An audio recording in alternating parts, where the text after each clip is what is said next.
And I know that over the past year, I've mentioned to you that perhaps the new ESG is energy, security, and geopolitics. I think we're going to see that increasingly reflected in portfolios.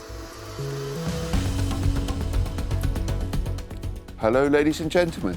Welcome to this week's PWM Tea Break with me, Yuri Bender, and my special guest, Louise Tumchewicz, expert in conflict studies, visiting fellow at the University of Southern Denmark, and advisor to banks, businesses, and investors on geopolitics and global supply chains. It's great to have you back in the FT studios again, Louise. Oh, thank you, Yuri. It is a pleasure to be here, as always.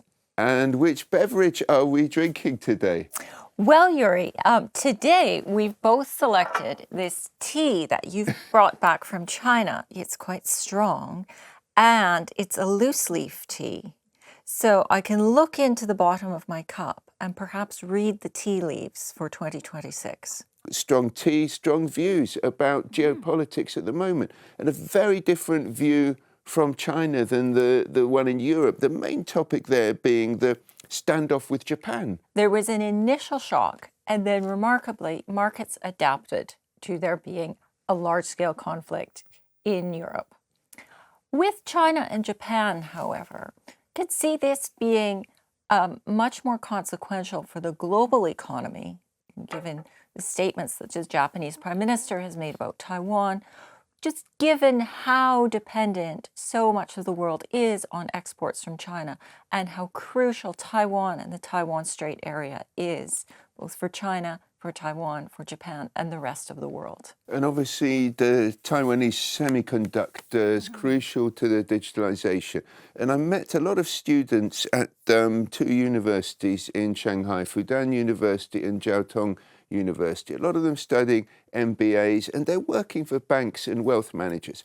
And there's a level of angst and anxiety there, Louise, because China is just so digitalized now. They're thinking, how do we differentiate our businesses, our banks from one another? And I met another technology and investment provider yesterday, and they were saying the way that banks need to differentiate themselves is through, with their brand, is through beliefs, ideas, values, and they see geopolitics as part of that. There has been quite a bit of discussion around values, particularly for family offices, and values sort of guiding vision. I would say that for banks, customers, potential clients are not going to be choosing a bank based on what kind of technology they're offering. It's going to be about the kind of relationships that they can build with clients. Building really strong trust-based relationships, having a shared set of values, and being able to navigate through uncertain times and deliver strong returns for clients, even in an uncertain world. And we had a piece on that topic from LGT as well, about how families can differentiate themselves in terms of legacy.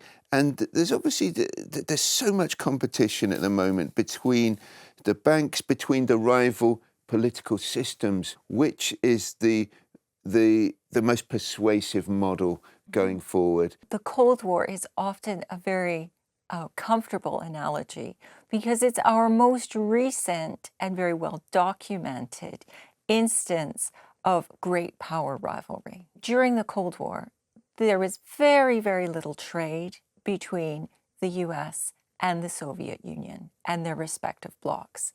And while there were dependencies within those respective blocs, there weren't dependencies between those blocs. However, today what we see is that neither China nor the United States could really afford a Cold War style conflict with the world divided effectively in two.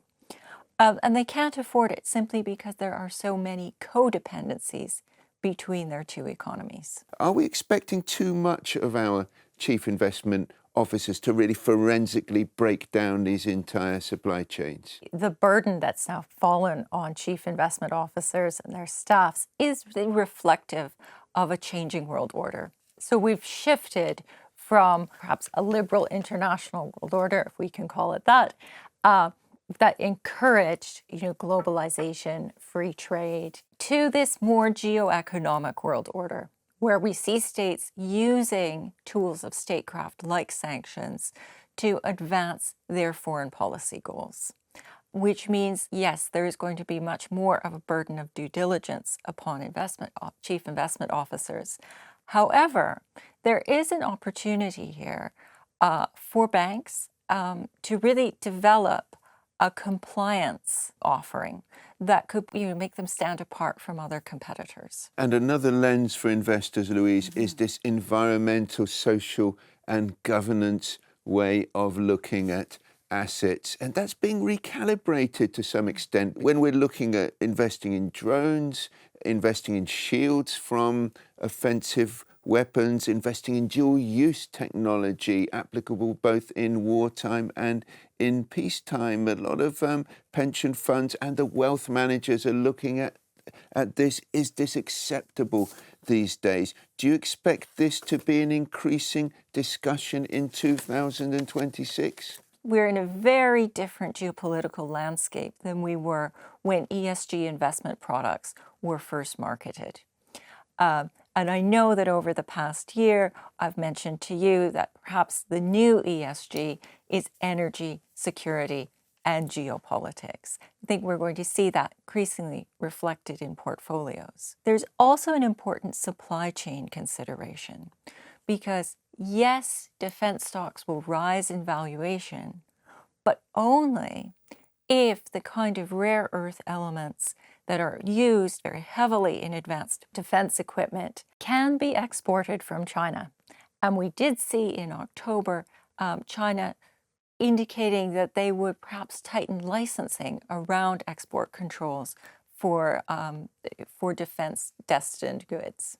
And you're visiting us for a few days here in Europe from your North American home, Louisa. What do your tea leaves say about the future of the European continent? Is it becoming an open-air theme park for Asian tourists, or is there hope that it will be taken seriously on the world stage once more? I would say that Europe is not quite yet a museum. However, Europe does face very significant structural and demographic challenges, as well as the challenge of rearming, relying less on the U.S. as a security partner and demonstrating to the U.S. that they can effectively rearm and take greater responsibility for the security of the European continent, which is no small task. No small task indeed, Louise. Plenty for our viewers to be thinking about over Christmas and when they're making their investment allocations in the new year. Thank you so much for joining us, and we look forward to your next visit to these shores. Yuri, thank you so much. It's been a pleasure. So we've had a fascinating discussion today, ladies and gentlemen, and we have just one more tea break episode left this year. So please keep sending in your questions with details of how to do this on our website, pwmnet.com. I look forward to further discussions of the big ideas over a refreshing PWM cuppa.